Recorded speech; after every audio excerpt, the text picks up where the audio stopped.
and his black and white cat. Early in the morning, just as day is dawning, he picks up all the post bags in his van. Postman Pat, Postman Pat, Postman Pat, and his black and white cat. All the birds are singing, and the day is just beginning. Pat feels he's a really happy man. Everybody knows his bright red van. All his friends will smile as he waves to greet them. Maybe you can never be sure. There'll be knock, ring, letters through your door. Postman Pat, Postman Pat, Postman Pat, and his black and white cat. All the birds are singing, and the day is just beginning. Pat feels he's a really happy man. Pat feels he's a really happy man. Pat feels he's a really happy man. Boom, boom, boom, boom, boom, boom. What a lovely day, said Pat to Jess as they drove along the valley on a fine sunny morning.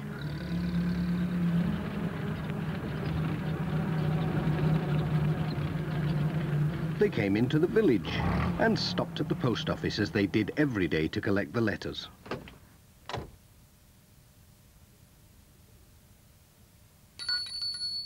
Good morning, Pat called. Morning, Pat, said Mrs. Goggins. Looks like a busy day for you, lots of letters and parcels. Well, at least it's a nice day for it. That's odd, said Mrs. Goggins. Most of the post seems to be for Katie and Tom Pottage. Ah, but of course it's their birthday. Oh, so it is, said Pat. Won't they be excited when they see all these parcels?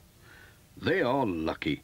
I remember when I was their age, waiting for the post. Hey, I'd better be on my way. They'll be looking out for me. Well, I'll be off. Goodbye. Boom, boom, boom, boom, boom, boom.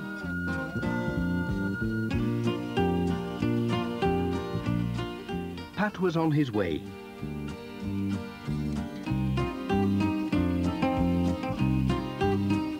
Before going to the Pottages, he had to call at the village school.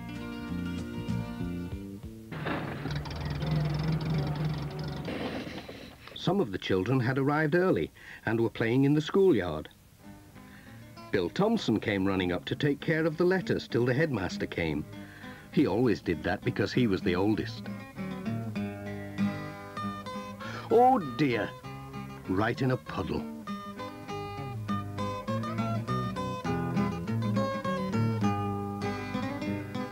Sarah and Lucy Selby asked Pat if he was good at hopscotch because they'd just had new lines painted in the yard. Well, it's a long time since I played, said Pat, but I'll have a go.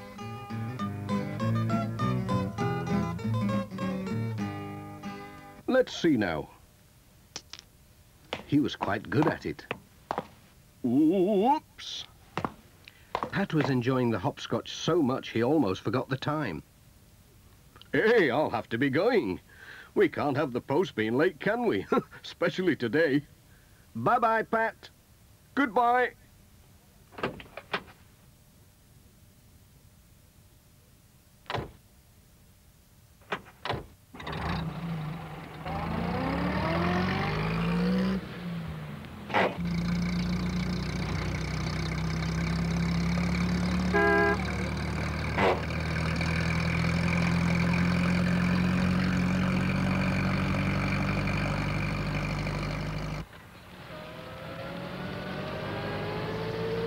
Pat turned in at Greendale Farm. Katie and Tom saw him coming and ran to meet him. They were so excited they couldn't wait to see what Pat had brought them. They're twins, you see, so it was a double birthday. Pat wished them a happy birthday, then took a letter to their mother.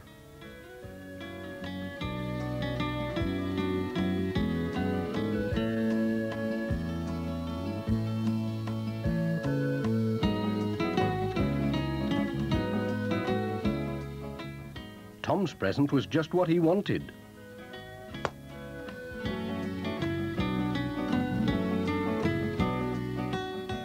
But Katie didn't seem very pleased with hers.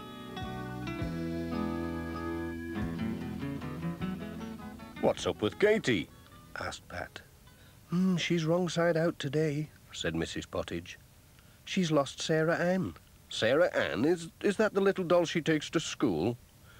"She takes it everywhere. She's lost without it. I don't know what we'll do if it doesn't turn up." "Oh, it's sure to turn up somewhere." "Trouble is, it could be anywhere. We went to see Aunt Alice yesterday and called at lots of places. She could have left it anywhere." "Don't worry, I'll look for Sarah Ann," said Pat. "I might come across her. I'm good at finding things, you know." "We'll get her smiling again, you'll see. Cheerio." "Come on, Jess. We've work to do."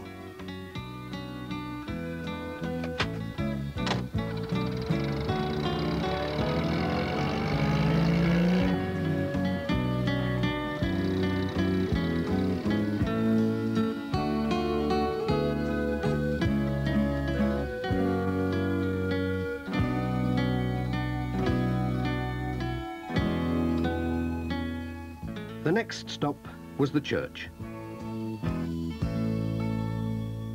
The Reverend Timms heard Pat's van coming. There was a card from Cousin Joan on holiday in Mallorca. Pat told him about Katie's lost doll. "Oh, she could have lost it in the church," said Reverend Timms. "She always brings it. Ah, well, seek and thou shalt find. Let's have a look. Mind your head."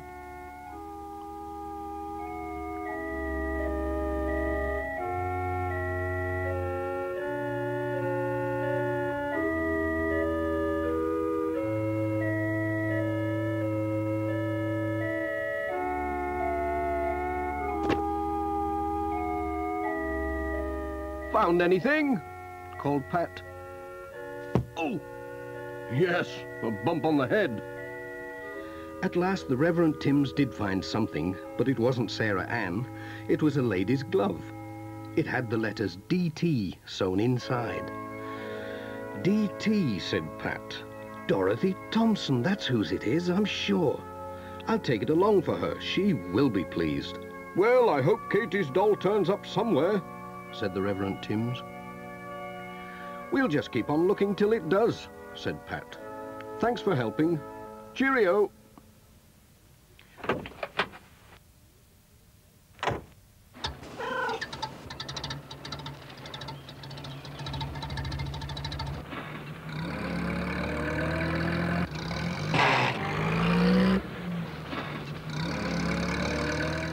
When Pat and Jess arrived at Thompson Ground, Mrs. Thompson was out with a basket, collecting the eggs.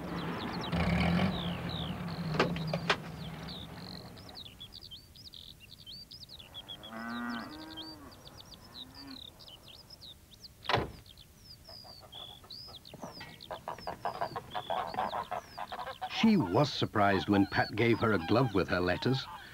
"Well, I never," she said. "Where did you find this? I've been looking everywhere for it." Then Pat told her about Katie's doll. "I was looking in the church for it. The Reverend Timms found your glove instead." "Now, let me see. Katie and her mother came to tea yesterday. She could have left her doll under a cushion. We'd better have a look."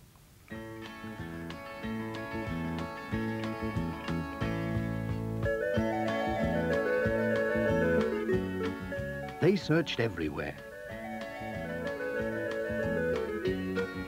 Mrs. Thompson found something, but it wasn't a doll. It was a penknife. "Hey, that looks like Ted Glenn's knife." "Goodness knows when he left it here," said Mrs. Thompson. "Would you take it along for him?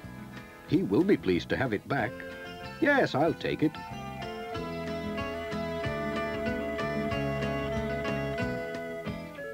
"I do hope you find Katie's doll. We'll keep looking. See you tomorrow. Cheerio." "Bye-bye, Pat."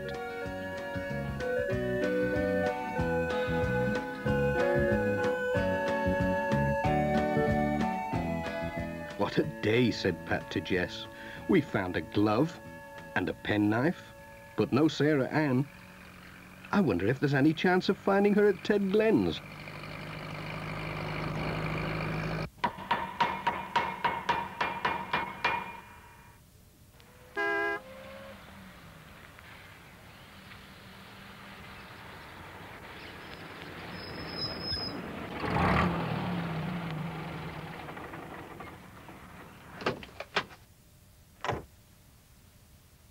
Ted Glen was delighted to see his knife.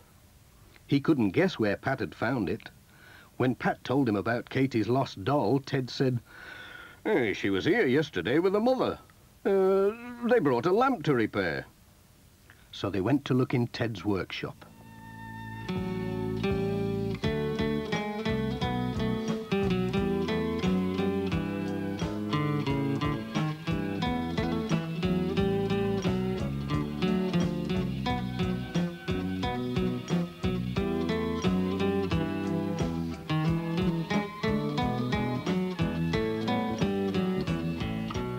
They didn't find the doll, but Ted found a watch that he'd forgotten he had. Enjoying yourself, Pat? "That's Miss Hubbard's," he said. "She brought it to be mended ages ago. She must have forgotten all about it. Would you take it for a Pat?" "Certainly. I'm going that way."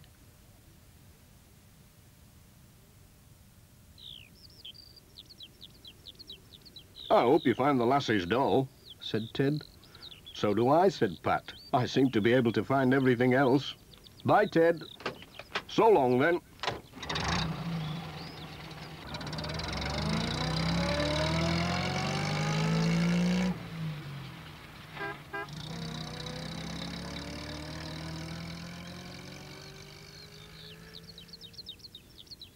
Miss Hubbard was shopping at Sam's mobile shop, whilst Sam was enjoying a cup of tea. Miss Hubbard was surprised to see Pat, and even more surprised to see her watch. Pat told them all about Katie's lost doll, but they hadn't seen it. "Poor Katie," said Pat, "and on her birthday too." "I know. I'll take her a box of chocolates. That'll cheer her up." "Aha! Sarah Ann. So that's where you've been hiding all this time." "It's Katie's doll," said Pat. "I found her when I wasn't looking for her, sitting behind the chocolates." Sam was amazed. That child gets everywhere. "I'll take the chocolates anyway," said Pat. "They'll make a nice birthday present." "Cheerio."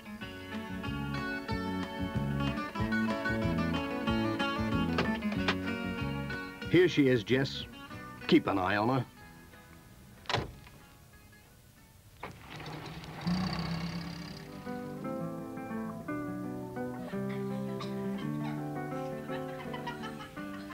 When Pat arrived at the twins' party with Sarah Ann and the chocolates, Katie gave a big smile, the first that day.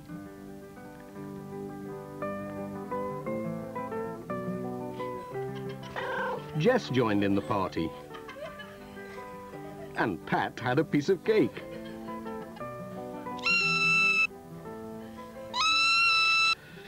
"Delicious," said Pat, "but it's time we were off." "Bye-bye, Pat. Bye." "Goodbye, everyone. Have a good time."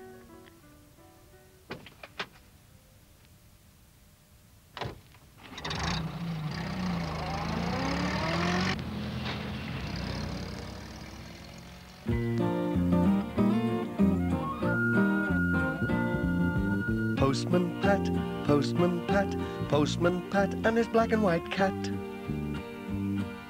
Bum bum bum bum bum bum, bidum dum dilly dum bum bum, brum bum bum bum bum bum bum.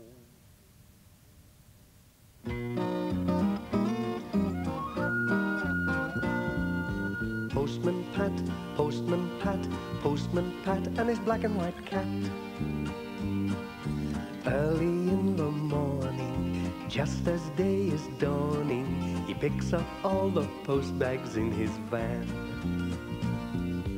Postman Pat, Postman Pat, Postman Pat, and his black and white cat.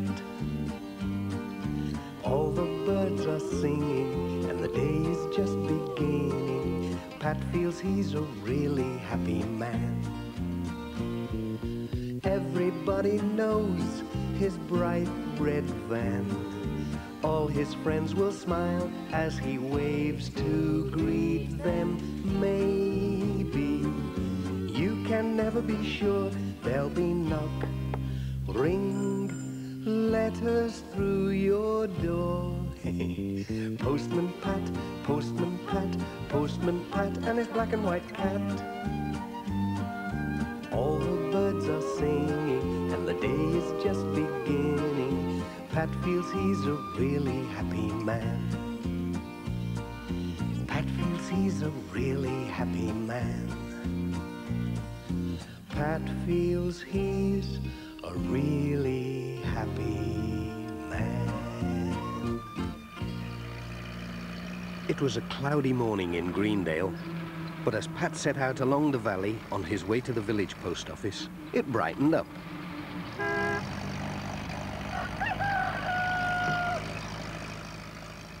A large van was parked in the narrow road. It was Sam's mobile shop. It was going to be a tight squeeze getting past. Come on, straighten up. Come on, you could get a bus through there. Plenty of room. Hello, Sam. Thanks. Could you give these to Mrs. Atkinson, please? Righto, Pat. Mind how you go. Oh dear, I think we're stuck. It's all that rain, it's made the ground boggy.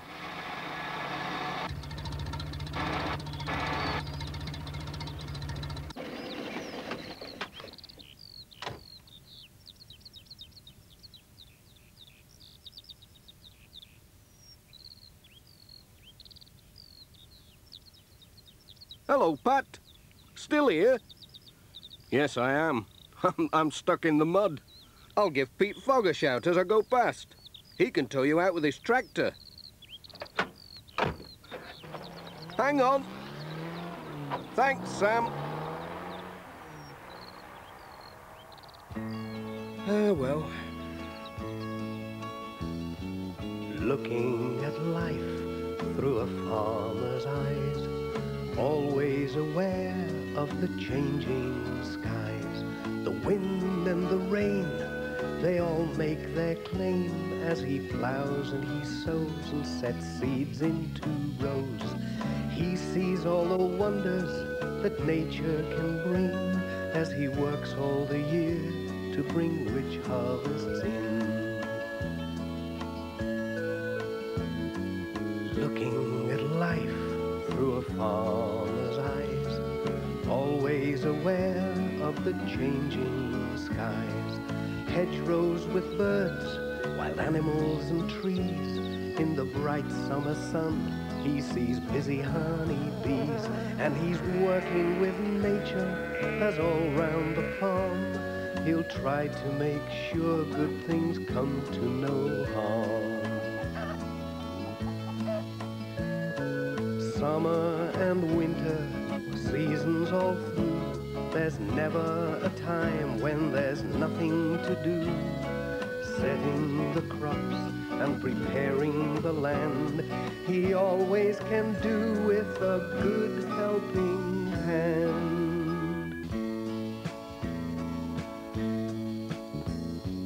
Looking at life through a farmer's eyes, always aware of the changing skies. He works between forests and valleys and hills, for the flat even plains with an unbroken view. But wherever it is, still the farmers can claim that they work for our bread with their harvests of grain. Wherever it is, the farmers can claim that they work for our bread with their harvests of grain.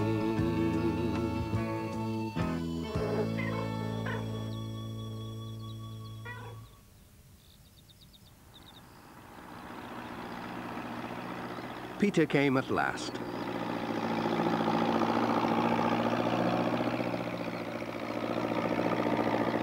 Hello, Peter. Can you tow me out, please? My van's stuck in the mud. Easy! Sam said you'd need help. I'll just back up.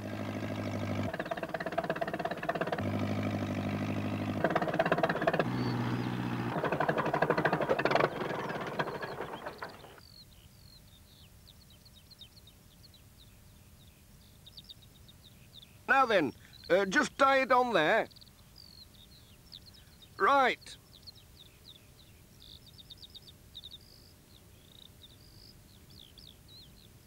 All right. Ready?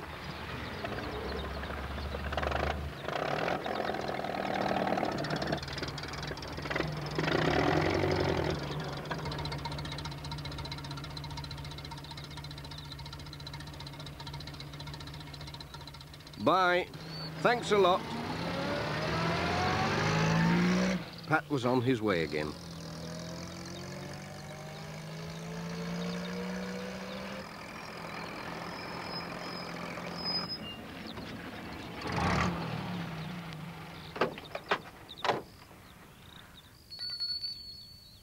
Morning. Morning, Pat. You're a bit late today. Yes, I got held up down by Atkinson's. I was trying to get past Sam's van, and I got stuck on the grass verge. Then I had to wait for Peter Fogg to come and pull me out with his tractor. Oh, a good thing he did. Look, Major Forbes' bull. It won first prize at the county show. Isn't it a magnificent animal? Have you seen it? No, and I don't think I want to either. There's a letter for the Major, so you might meet the bull. Better keep a sharp lookout. I'd run a mile if I saw it. Cheerio.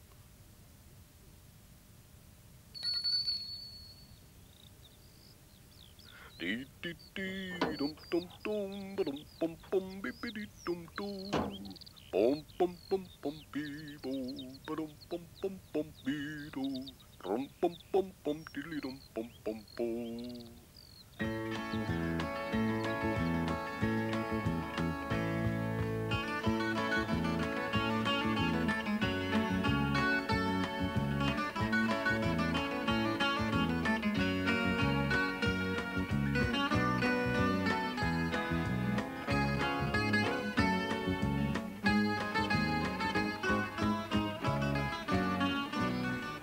Ted Glenn was waving to Pat to make him stop. Some fool's left a gate open. I bet it's those campers. The sheep have got into the clover field. It'll kill them if they eat too much. Can you give me a hand to drive them back? Yes, of course I will. I used to work on a farm when I was a lad. Have they gone far, then? You can see them, up there. They've spread out a bit. We'd better get after them. Hang on, Pat. We've left a gate open now. We're as bad as the campers. I'll shut it.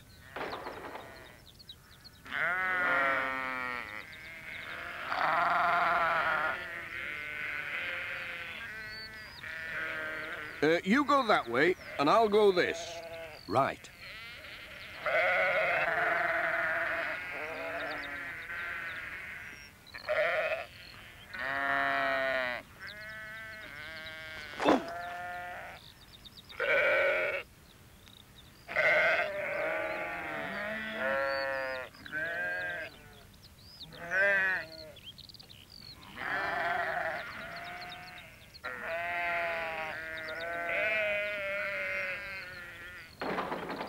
Phew, that was warm work. What's that funny noise? Hey up, it's that bull. Run!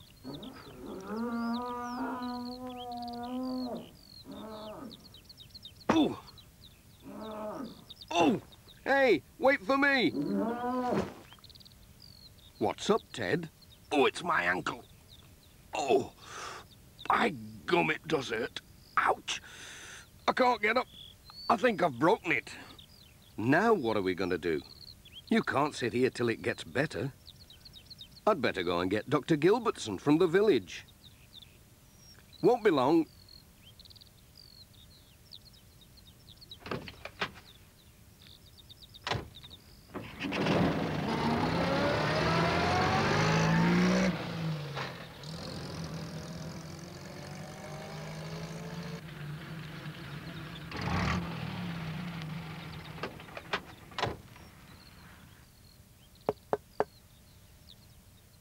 Pat gave Dr. Gilbertson her letters and told her about Ted's broken ankle. "Oh dear, my car's in Pencaster being serviced," said the doctor. "Then I'll take you in my van."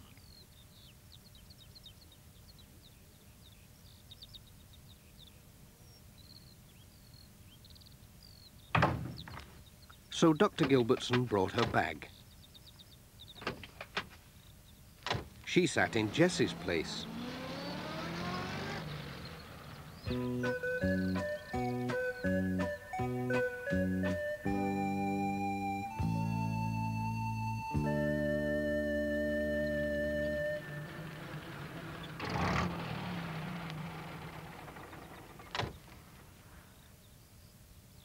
Ted was glad to see the doctor.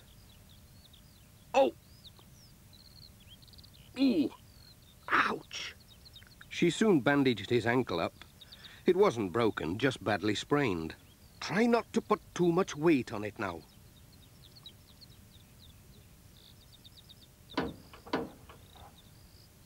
Pat's walking stick came in handy.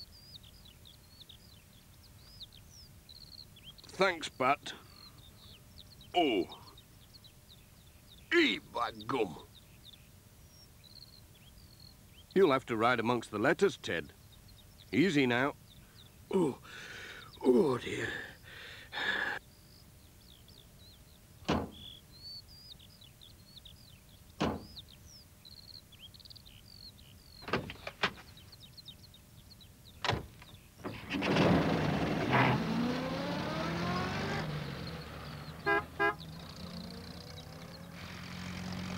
Jess rode on Dr. Gilbertson's knee until they arrived back at the surgery.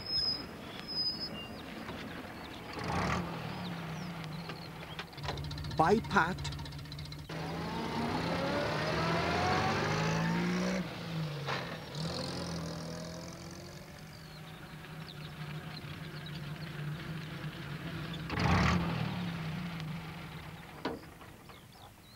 Ted was glad to get home. "You all right now?" "I'll manage.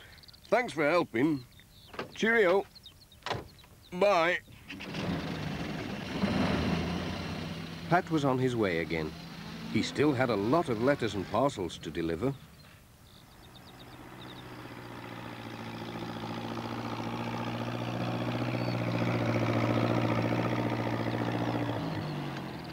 "Hello, Alf." "Hello, Pat. Thanks for getting the sheep back.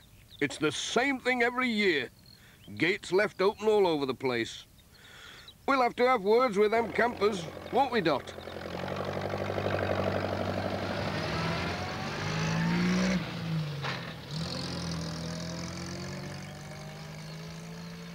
What a morning, Jess. Rounding up sheep, dodging bulls, fetching doctors. And now we're late with all this post. We'll have to get a move on this afternoon.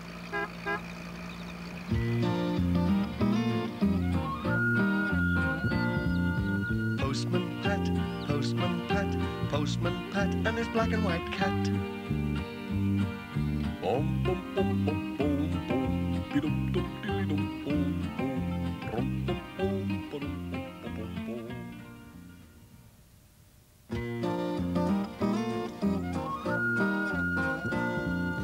Postman Pat, Postman Pat, Postman Pat and his black and white cat.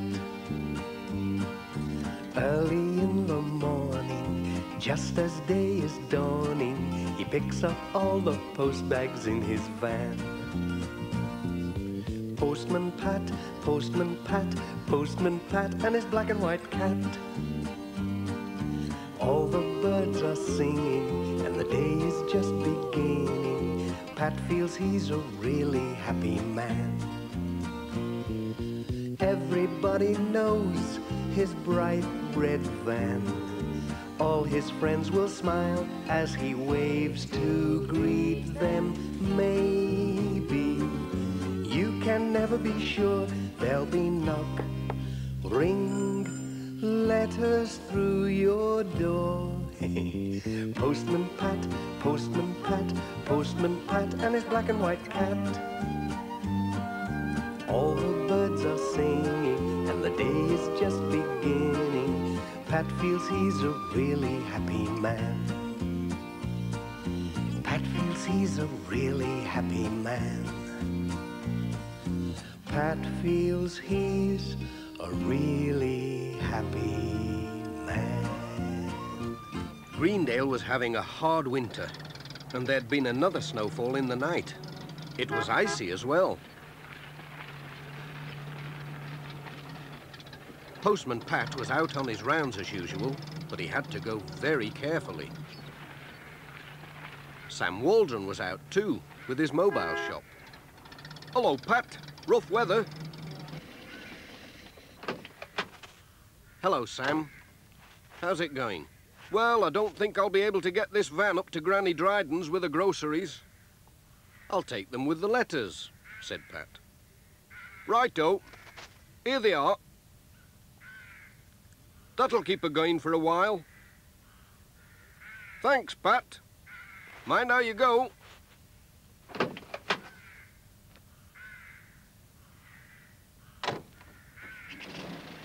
Cheerio. And Pat was on his way. He skidded and slithered along the steep road to Granny Dryden's house.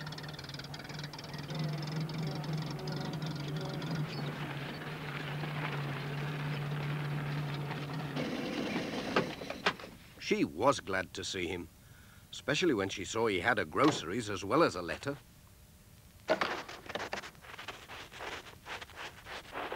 Good morning.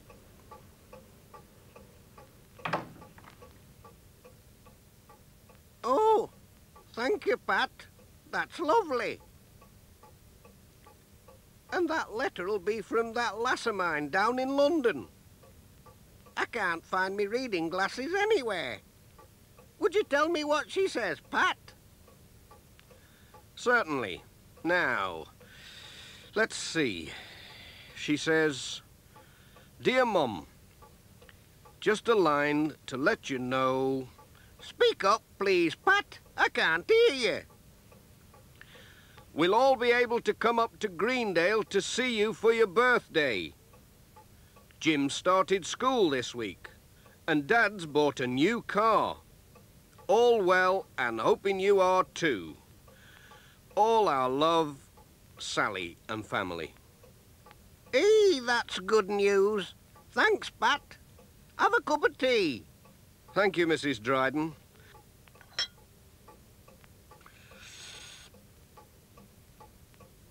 Oh. Just the thing, this cold weather.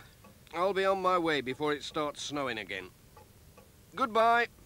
Bye, Pat.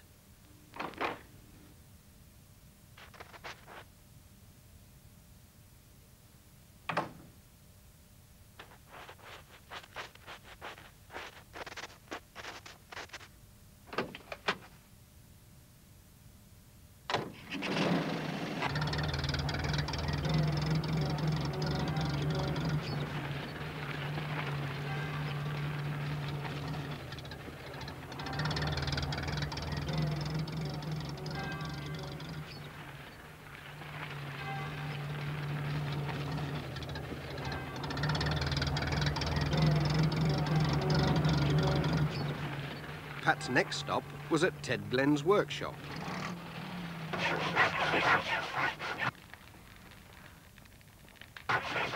Morning, Ted.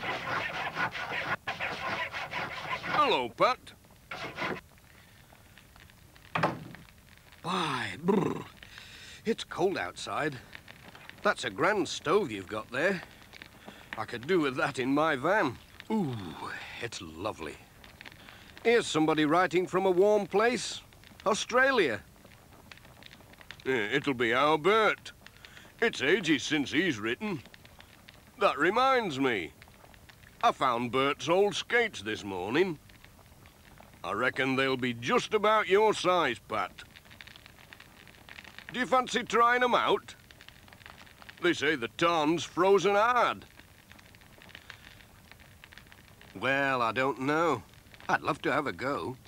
Is the ice safe? Has anyone checked it? Yes, Miss Hubbard. Take them anyway. You never know when they might come in handy. And I've got some of my own. Thanks, Ted. Cheerio.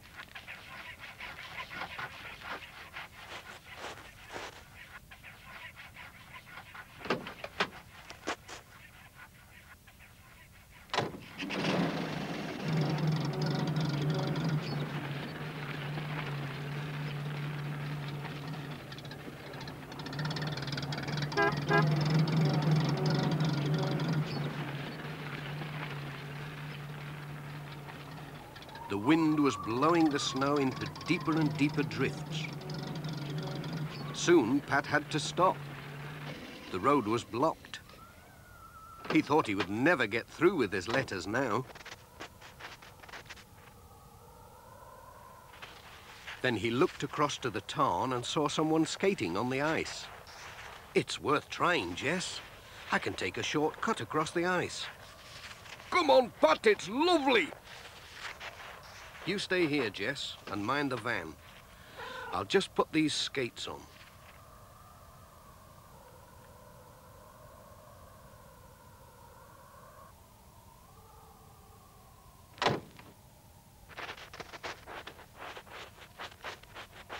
Here we go. Whoa! Dee-dee-dee-dum, yada-dee-dee-do.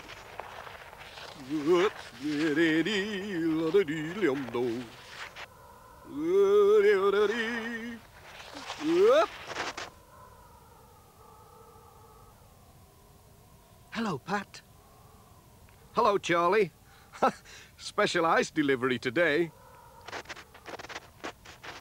Thank you. Good skating.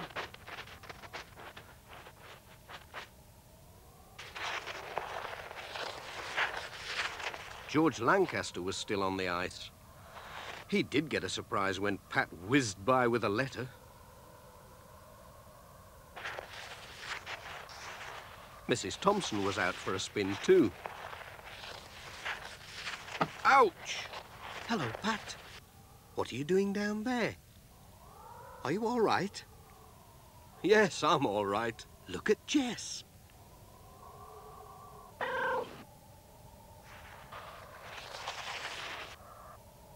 Whoa. Come on, Jess. That's enough skating for today. We'll get back on wheels.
There were no children at the school. They were all snowed up at home. But the snowman was there.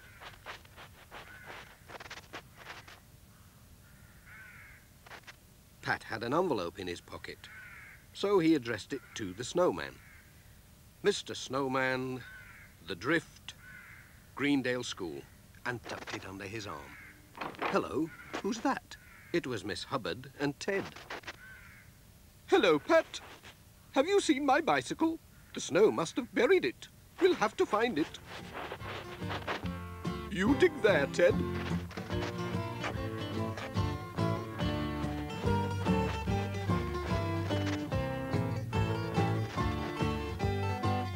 And you try here, Pat.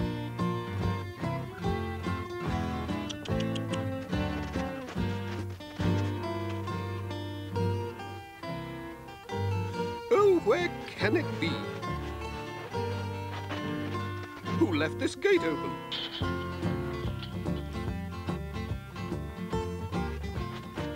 On with the search.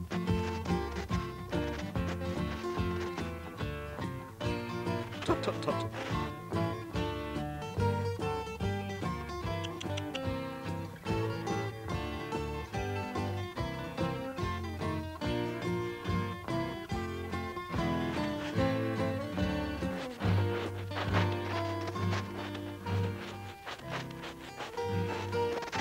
Any luck, Ted?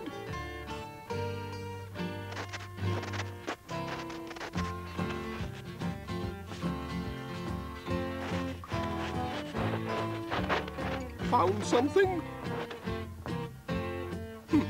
Just an old kettle.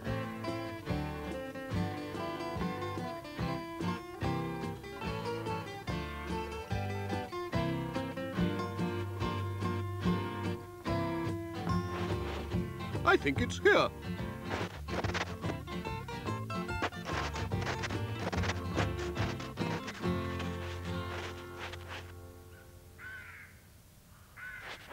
Just in time for choir practice. I'll be off now. I'll open the gate for you, Miss Hubbard. Thank you, Pat. Goodbye. Bye, Miss Hubbard. Nothing stops her, does it? See you in church on Sunday.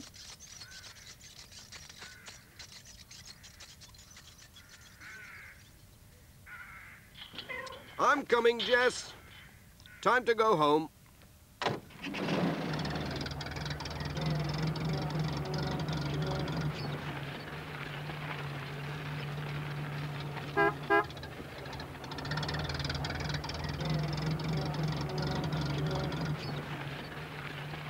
Cheer up, Jess.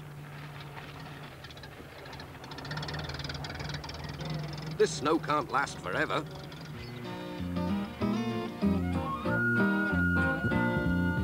Postman Pat, Postman Pat, Postman Pat, and his black and white cat. Bom bom bom bom bom bom, dee-dum dum dee-dum bom bom, bom bom bom ba-dum bom bom bom.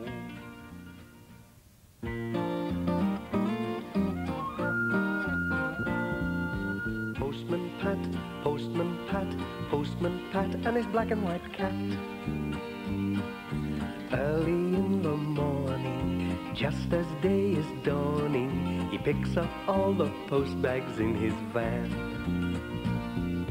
Postman Pat, Postman Pat, Postman Pat, and his black and white cat.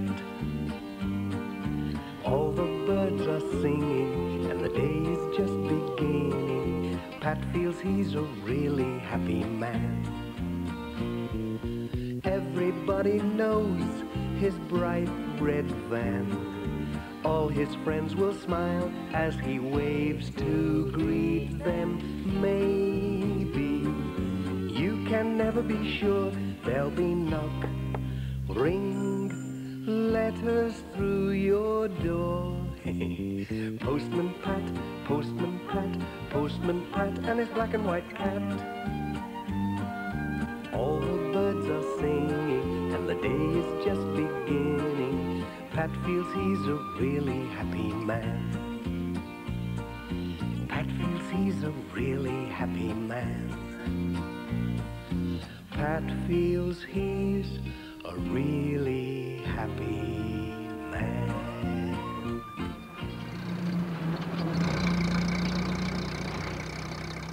One sunny morning, Pat was hurrying along the road with a van full of letters and parcels for the people of Greendale.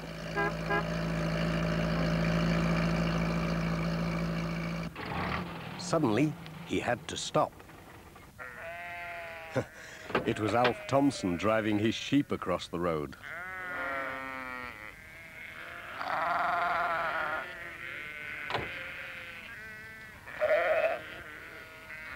Don't worry, Jess. They won't eat you. The sheep went into a field, and Pat was on his way again.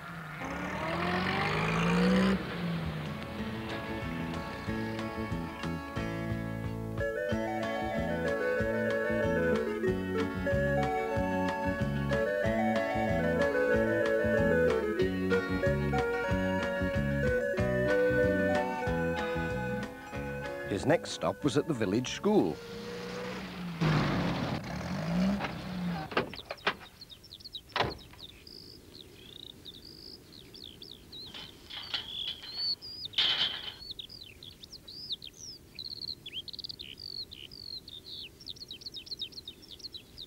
Where is everybody? The children were bringing things to school for a display. Charlie Pringle had a bunch of flowers. Lucy Selby had brought a basket of eggs. My, your hens have been busy. And Tom Pottage had some day-old chicks. Hey, mind how you go. Whilst looking at all these things, Pat had forgotten his letters. But Bill Thompson came along with a cup of tea. Thank you, said Pat. And Bill took the letters. Sarah Gilbertson came for his cup. Have you done? She said. Nearly. Thanks, Sarah. That was grand. Goodbye.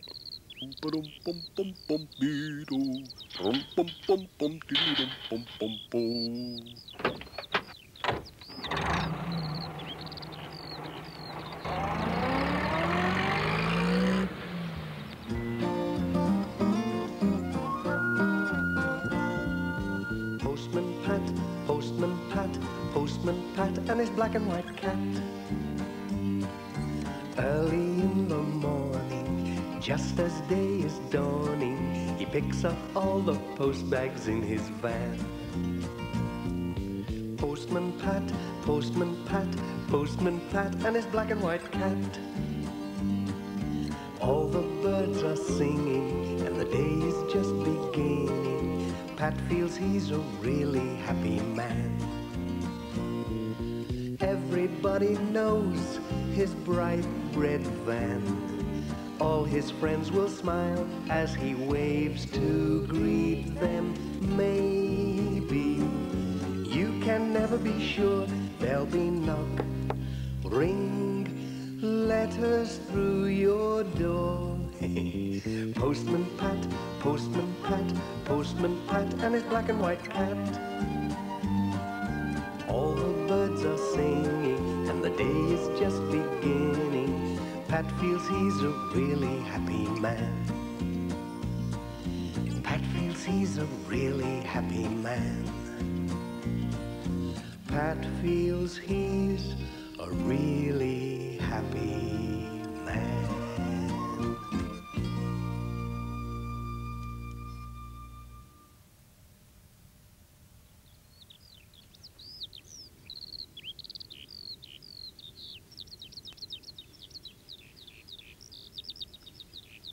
Pat was getting on well with his round. He locked his van, and as it was a nice day for a picnic, he took his sandwiches to a field on the hill above Thompson Ground. It's been an easy day today.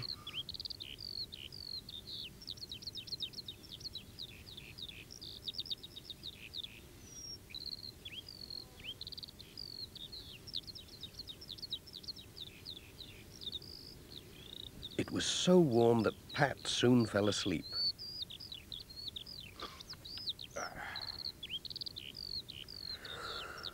Oh dear. But Mrs. Thompson's hens were wide awake, and Pat had left his sandwich box open, with his keys neatly beside it.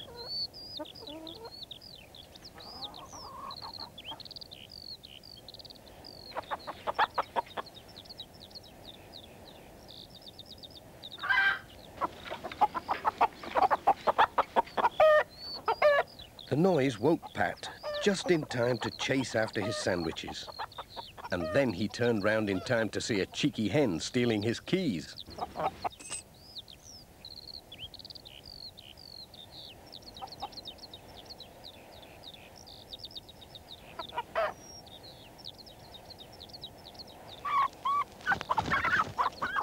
Oh, oops.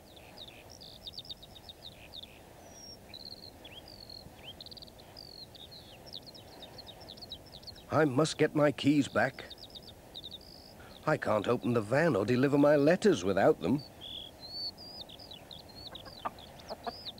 Oh, so that's where you've got to. Oh dear, it's a long time since I climbed a tree, but here goes.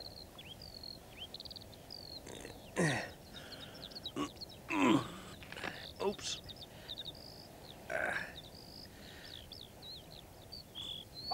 Pat was just reaching out when the hen dropped the keys and flew off.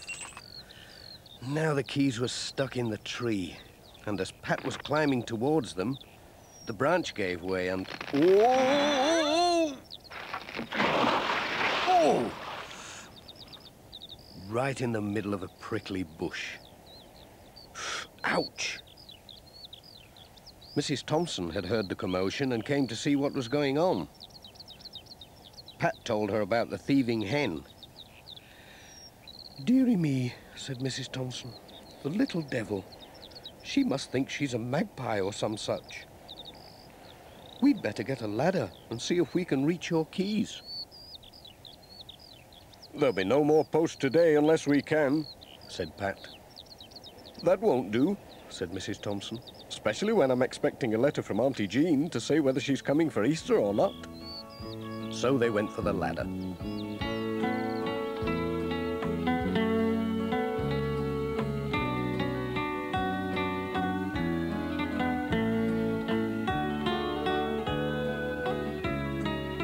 I'll take it now.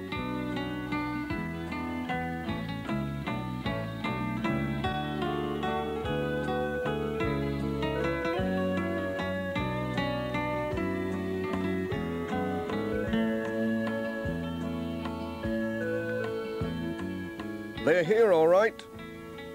Look, I've got them. There's something else up here. Lots of things. It's like a magpie's nest. My.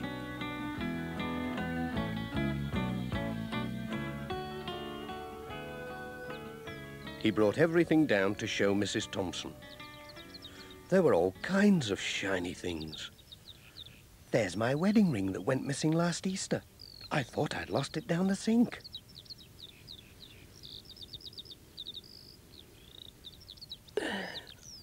That's all right. I'll get it down. Mind your head.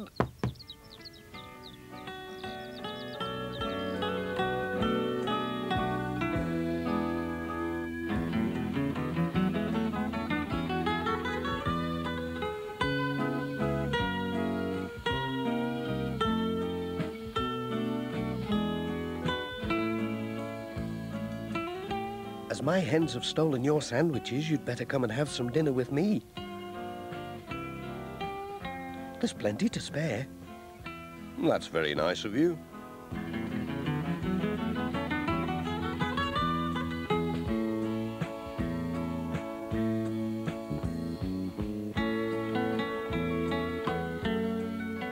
Pat was glad he lost his sandwiches when he saw what a good dinner Mrs. Thompson had cooked. Mrs. Thompson was glad too. She'd got her ring back. But it was soon time to be off. Thanks for the meal. It was lovely. Come on, Jess. Jess, come on.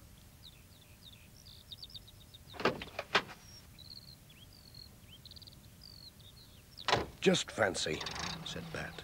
A magpie hen. Who ever heard of such a thing?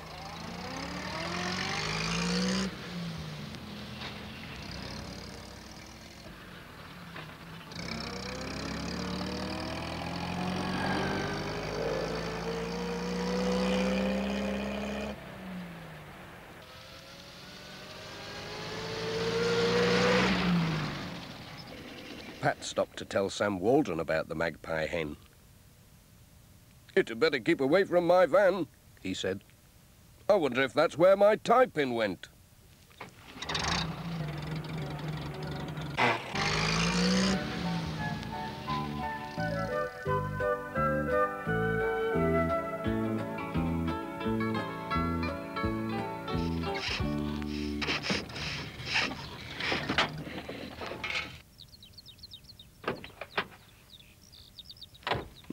Sounds odd.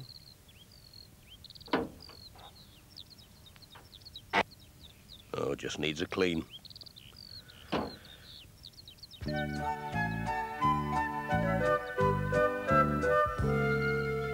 When Pat saw Miss Hubbard, he told her about the magpie hen.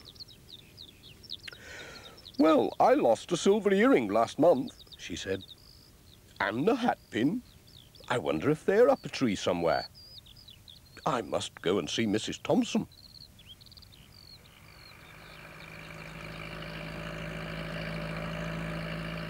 On the way home, Pat met Alf Thompson on his tractor and stopped to tell him about the magpie hen. Alf couldn't think of anything he'd lost, but he thought it was a good story. Pat had a letter for him. "Ooh, one for me. I'll not lose this anyway. Cheerio. Bye."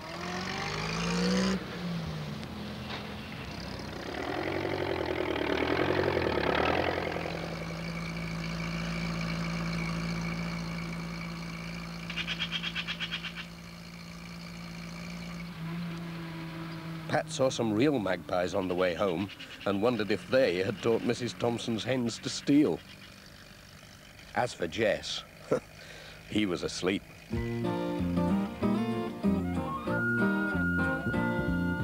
Postman Pat, Postman Pat, Postman Pat, and his black and white cat.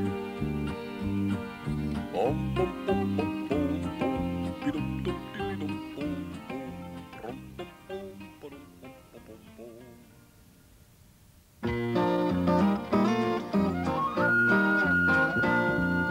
Postman Pat, Postman Pat, Postman Pat, and his black and white cat.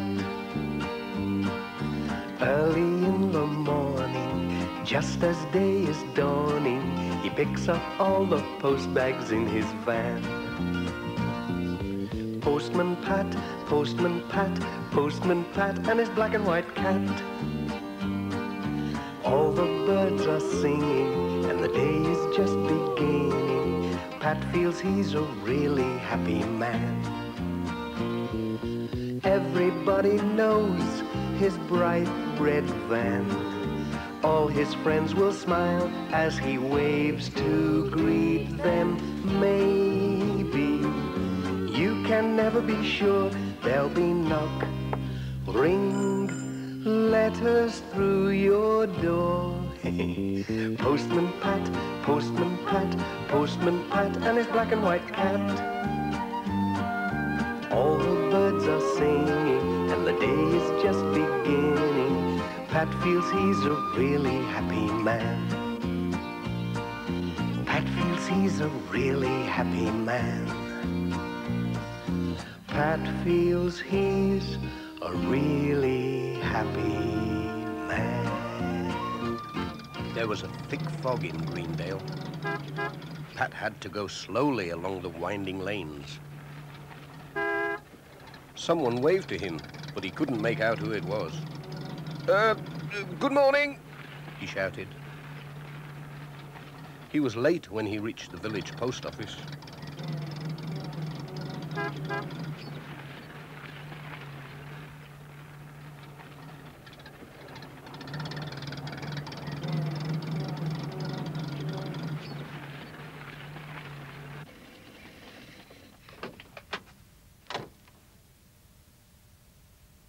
"Good morning, Mrs. Goggins. Sorry I'm late." "No need to hurry," said Mrs. Goggins. "There's no sign of the letters yet. It'll be this nasty fog. Come and sit yourself down and have a nice cup of tea." "Thank you. That'll be lovely after that foggy drive," said Pat. "I'll just brew up."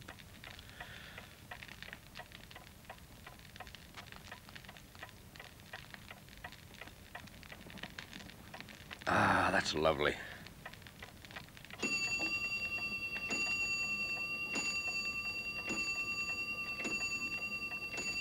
Pat was just getting warm and comfortable, and Mrs. Goggins was just bringing the tea and biscuits, when bing went the shop's doorbell. "It's early for a customer," said Mrs. Goggins. "That's a good cup of tea," said Pat. But Mrs. Goggins came in with the mailbag. "It's here," she said. "What, already? How did he get through so quickly?" "There's no fog down at Pencaster. It's only in Greendale. So he's not as late as we thought he'd be." Just as I'd picked my favourite biscuit. Oh, well, no time for that now. I'd better get on my way.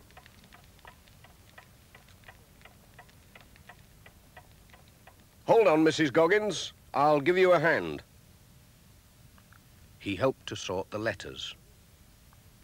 Not too many today, thank goodness, with all this fog about. Goodbye. Oh, and thanks for the tea. Mind how you go. It's as thick as ever out here.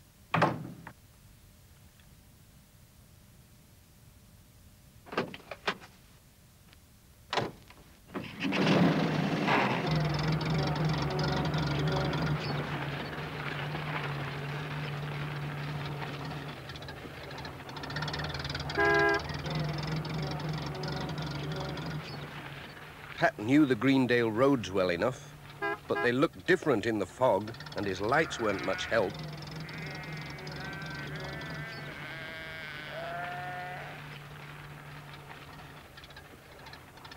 He must have taken a wrong turn somewhere, so he stopped by a signpost to find out where he was. Oh dear, it wasn't a signpost, only a crossroads sign. Now what? Pat didn't know which way to go.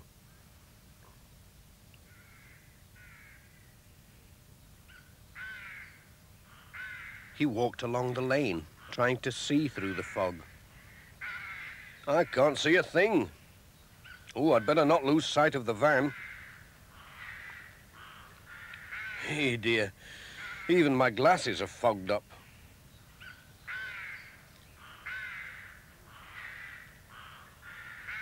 Then he saw someone standing in the field. Why is he so still? It must be Ted Glenn out after rabbits. He'll know the way. I'll pop over with his letter and ask him. Pat walked up very quietly so as not to disturb the rabbits and touched Ted on the shoulder. Ted didn't move. Pat put the letter in Ted's pocket. He still didn't move. Pat gave him a nudge. Oh, it was a scarecrow. Pat did feel silly. He was glad no one saw him. Sorry, Scarecrow. The letter isn't for you. And I don't suppose you can tell me the way in this fog. Goodbye.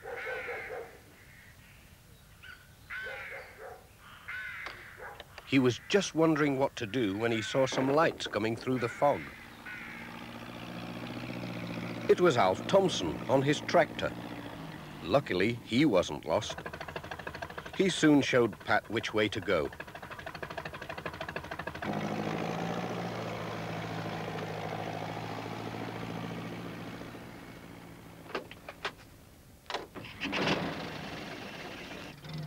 Pat was on his way again.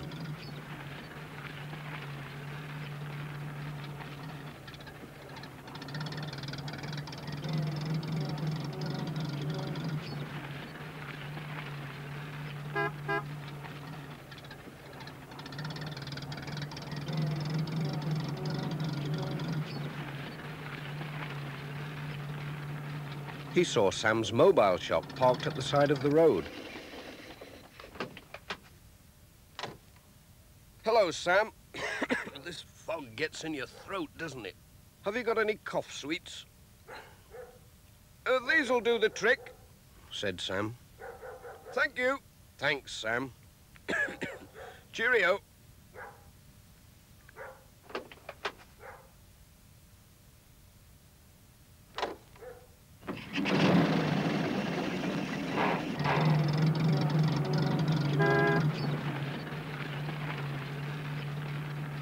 The next stop was at the church.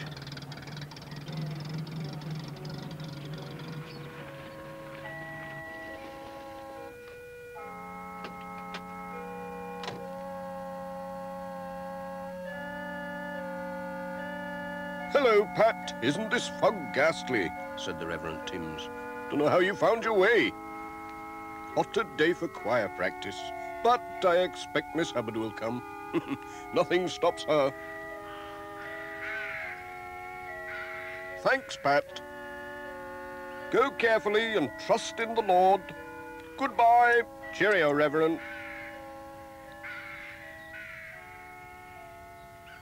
When Pat got back to his van, he saw that Jess had gone.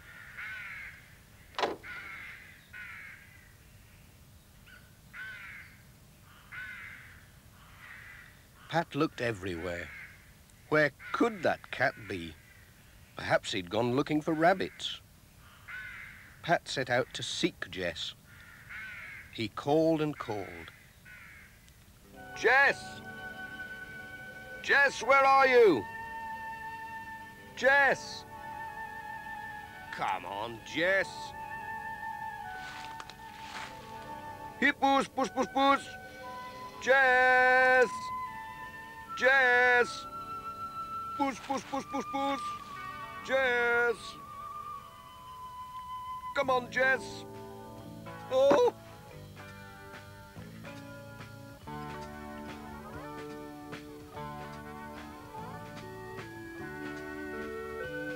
Come on, Jess, this is no time for hide and seek. Oh.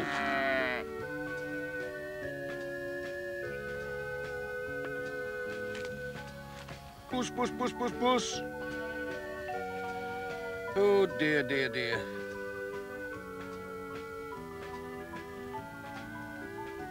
Ooh. Where have you been, Jess? This is no time to wander off. Come on.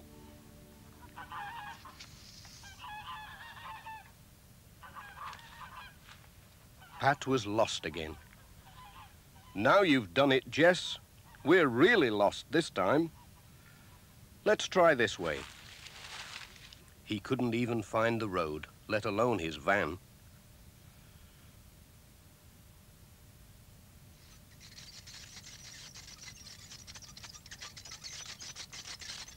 Miss Hubbard passed the van on the way to the church. No Pat and no Jess. What could have happened to them?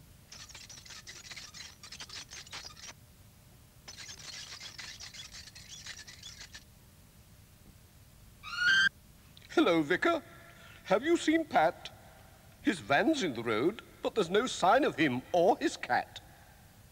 Oh, dear. Pat called quite some time ago. They must be lost in the fog. I know what we must do, said Miss Hubbard. We must ring the bells to guide them back to the church. Come along, Reverend. Pull.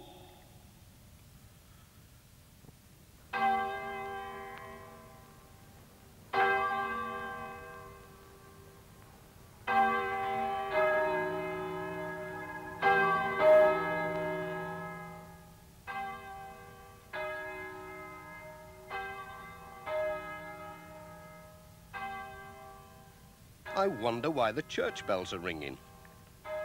They don't usually ring for choir practice. Still, they're as good as a foghorn. We'll soon find the way now.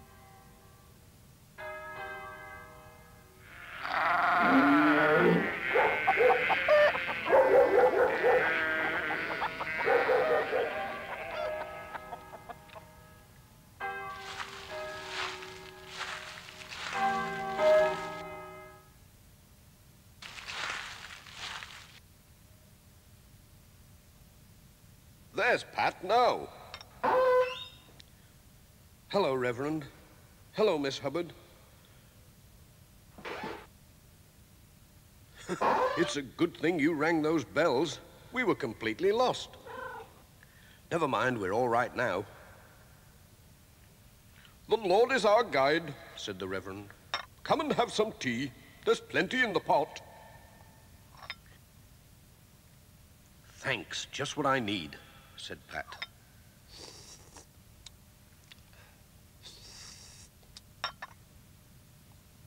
There was some milk for Jess. Look, said Miss Hubbard. It's much lighter outside. The sun was shining and a breeze had blown the fog away. Ah, that's much better, said Pat. Now I can get on with my letters. Come on, Jess.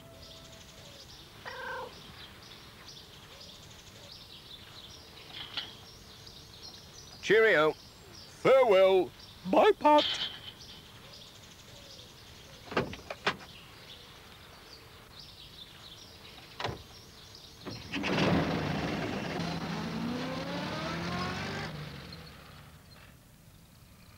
It was lovely driving along in the sunshine, without getting lost.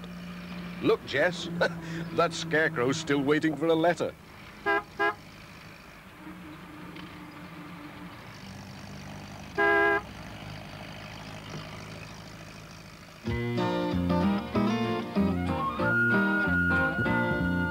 Postman Pat, Postman Pat, Postman Pat, and his black and white cat.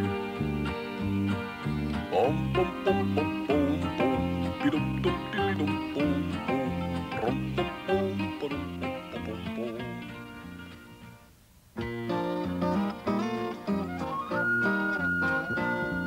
bum. Postman Pat, Postman Pat, Postman Pat, and his black and white cat.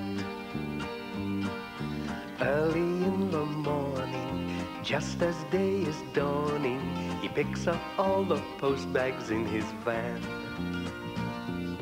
Postman Pat, Postman Pat, Postman Pat, and his black and white cat. All the birds are singing, and the day is just beginning. Pat feels he's a really happy man. Everybody knows his bright red van. All his friends will smile as he waves to greet them. Maybe you can never be sure there'll be knock, ring, letters through your door. Postman Pat, Postman Pat, Postman Pat, and his black and white cat. All the birds are singing, and the day is just beginning. Pat feels he's a really happy man. Pat feels he's a really happy man. Pat feels he's a really happy man. There was deep snow in Greendale. Peter Fogg was busy clearing the roads. Nobody could get about until he had shifted the snow. Postman Pat, and Sam Waldron, and Miss Hubbard followed in Peter's tracks.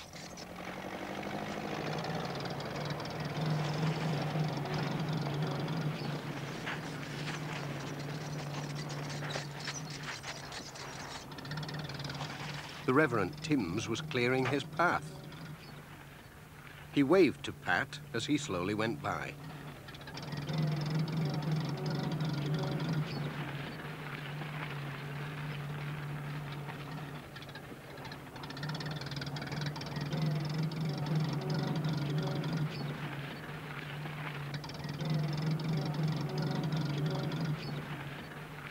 Keep my seat warm, Jess.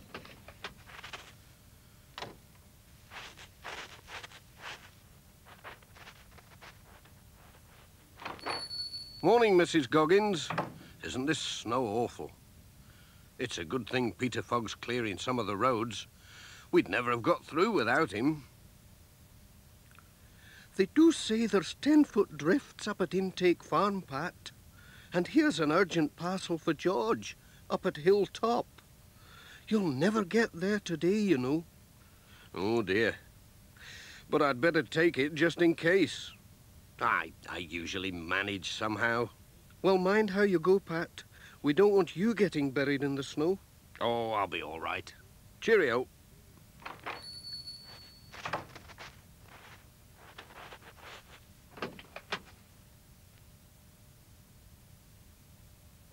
We can always dig ourselves out, can't we, Jess, if we get stuck? Pat was on his way. He had to drive carefully along the slippery roads.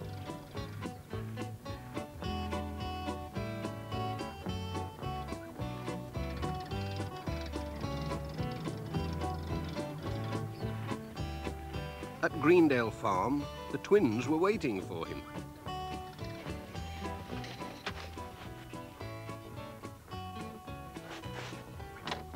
Oh! Who threw that? You little monkeys. Two can play at that game.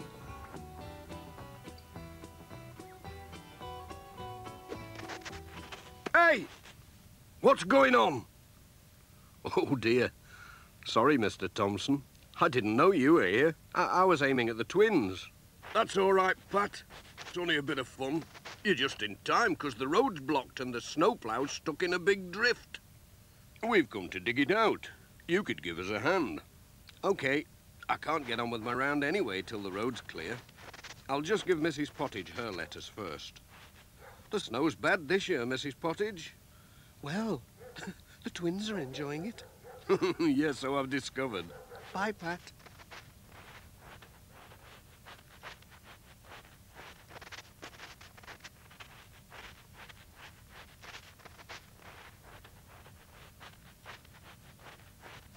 Peter Fogg was already digging when they got to the snowplow. Here we are, Ted. This is the spot. Whoops. Don't worry, Peter. We'll have you out in no time. Thank goodness for that. Phew, it's warm work, I can tell you. Come on, lads, put your backs into it.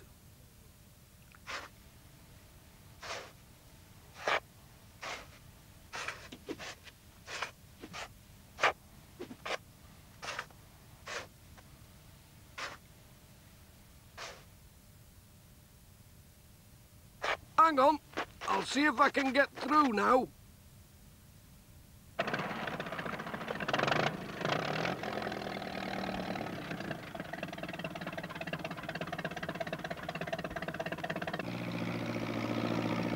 He took a run at the snowdrift. Come on, Pete, you can do it.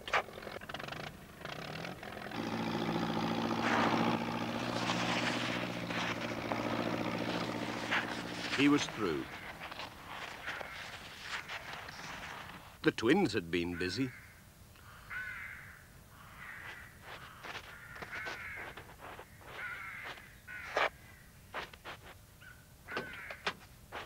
Bye.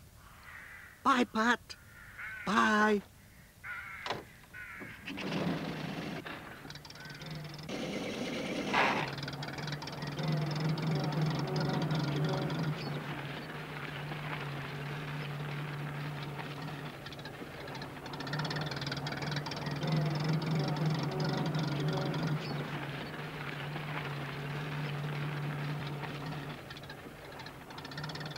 Pat stopped at the vicarage with a letter for the Reverend Timms.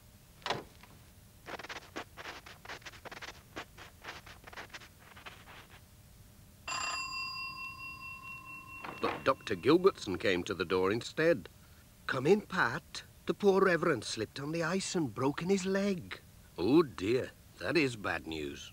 Hello, Pat. Just look at this. Isn't it stupid? A piece of bad luck, I'd say, Reverend. But I've brought a letter to cheer you up. Ah, yes, from Cousin Sylvia. That'll make good reading. Oh, but what about the parish magazine? I was going to take it round today. I can take it with my letters, said Pat. No trouble at all. I'll see they get through. Cheerio, Reverend.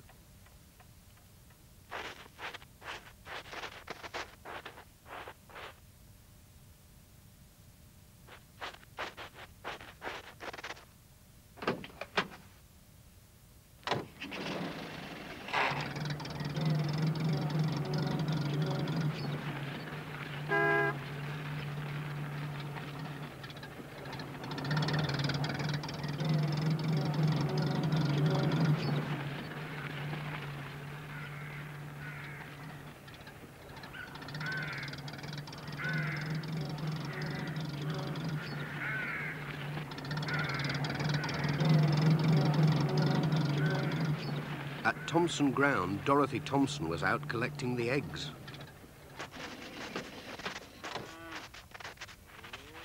I hope you haven't any letters for Hilltop, she said. The snow's so bad that Peter had to turn back. The plough just couldn't get up the hill. I've got a parcel for George, marked urgent. What can I do? Perhaps I could walk it. I've got a better idea. We can use the old farm sledge. I've got to take some food up for the sheep. Well, it's a long time since I was on a sledge. But it looks like the only way of getting the parcel there.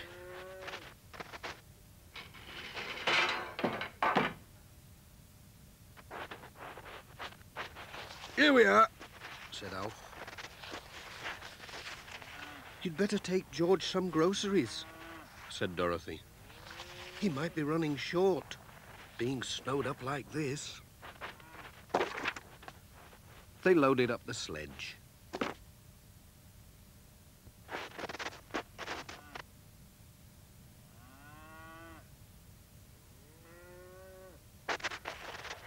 Off they went.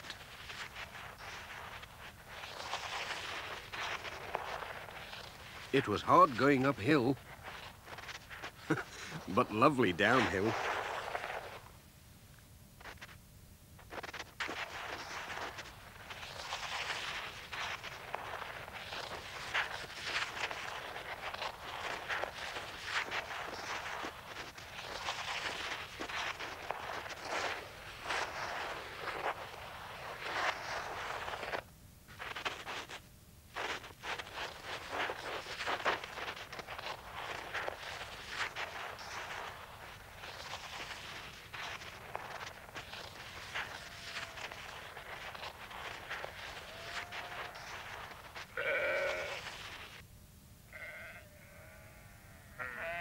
The sheep were glad to see them.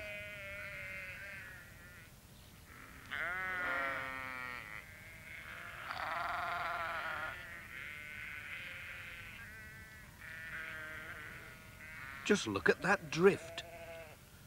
George's house was nearly buried.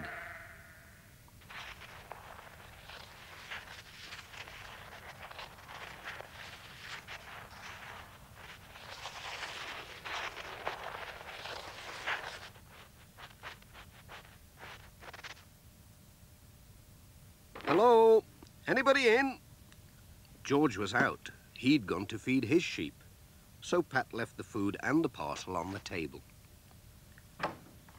We'll have a fast ride downhill, said Alf. Give us a push. Hold on. Here we go.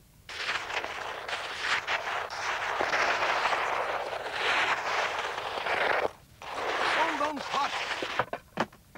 Help. Oh, dear. You all right, Pat? All in one piece, I think. Hold tight.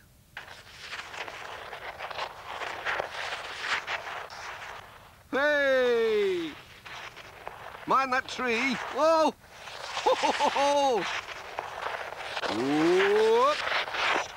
Hey!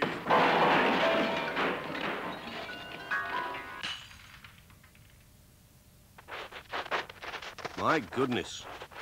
That's one way of delivering a parcel, We'll need a hot drink after that, said Alf. Here we are, all ready for you. Jess was glad he'd stayed by the warm fire. Thanks, Mrs. Thompson. Just what I need.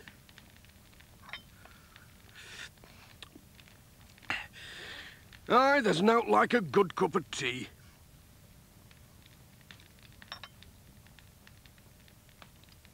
Thanks for the ride. Goodbye.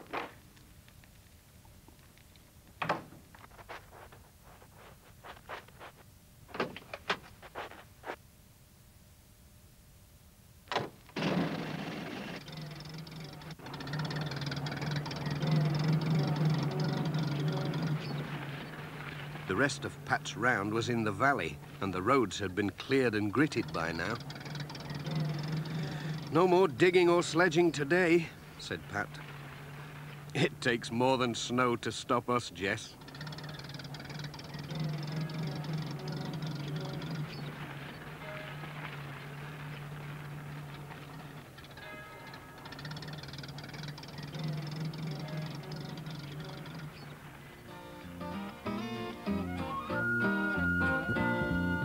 Postman Pat, Postman Pat, Postman Pat and his black and white cat. Bum bum bum bum